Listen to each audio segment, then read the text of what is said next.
안녕하세요. 원종영 선교사입니다. 날마다 말씀과 함께 오늘은 요셉 이야기에 대해서 말씀드리겠습니다. 요셉의 이야기는 꿈의 이야기라고도 합니다.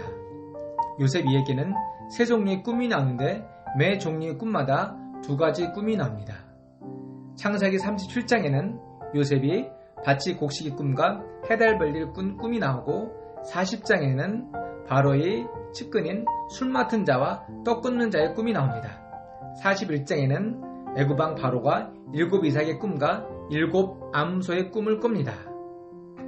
요셉의 인생에서 억울하게 팔려온 요셉은 보디발의 집에서 노예로 지내게 됩니다. 이후에 요셉은 여호와와 함께함으로 형통하게 되었다고 성경은 말하고 있습니다. 만약 하나님께서 정말로 요셉과 함께 하셨다면 그가 노예로 팔려가지도 않았을 것이라고 우리는 추측할 수 있습니다.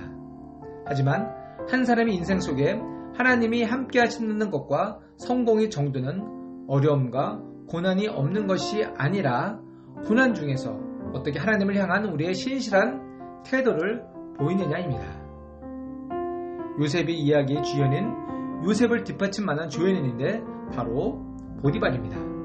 그는 애굽왕 바로의 신임을 받는 경호대장입니다. 요셉은 보디발의 집에서 10여 년 동안 일하게 됩니다. 요셉은 10여 년 동안 보디발의 집에서 모든 일을 맡아서 해나갑니다. 보디발은 요셉을 무척 신뢰하였고 자신의 모든 것을 요셉에게 맡깁니다. 그 10년 동안 무슨 일을 했을까?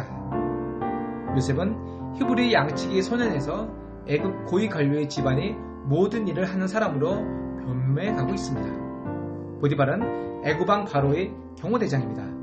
그래서 그의 집에는 많은 애굽의 정치인들이 끊이지 않고 계속 집을 찾아왔을 것이고 요셉은 자연스럽게 애굽의 정치와 사회에 대해서 이야기를 들었을 것입니다.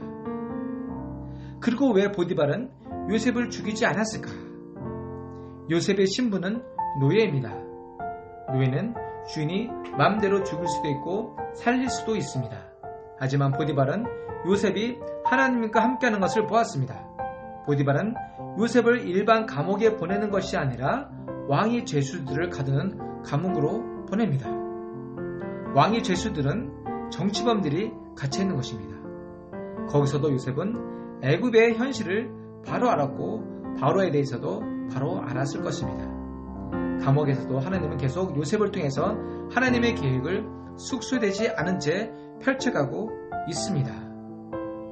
두 번째 꿈이 납니다. 그가 감옥에 있을 때 바로의 측근인 술 맡은 관원장과 떡 굽는 관원장이 등장합니다.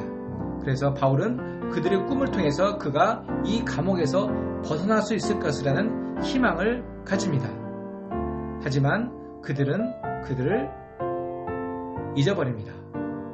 바울의 꿈은 거기서 풀려나는 것이고 해피엔딩으로 끝나는 것인데 하나님의 뜻은 그것이 아니었습니다. 하나님의 역사에는 기막힌 타이밍이 있습니다.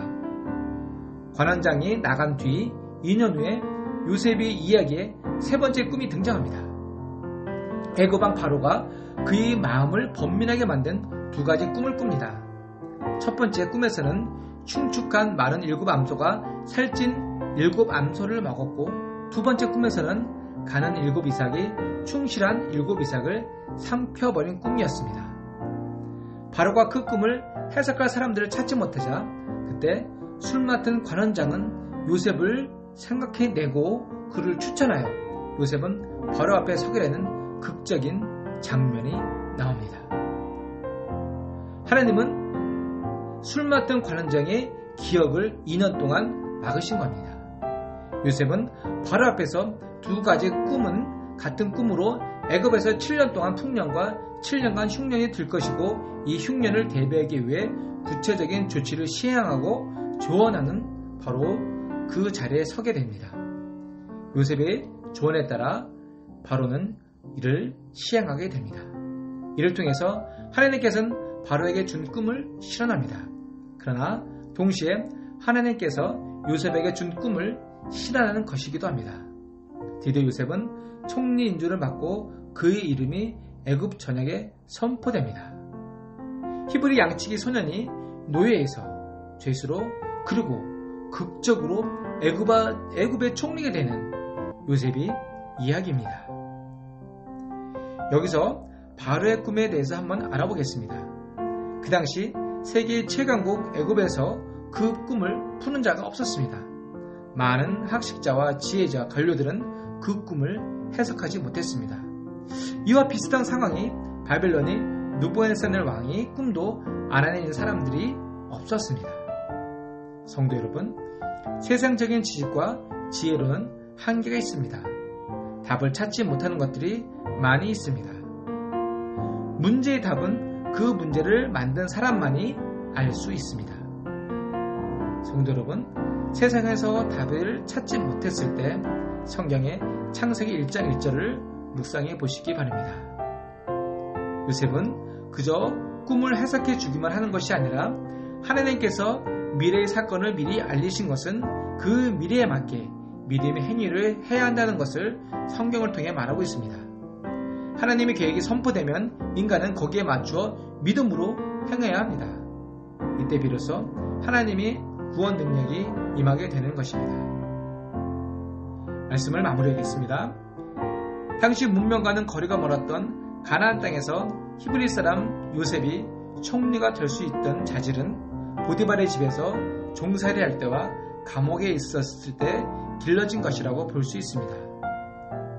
경호대장의 집에서 집사노릇을 하고 왕궁의 감옥에서 생활하면서 통치자로서의 자질을 자연스럽게 길렀을 것입니다.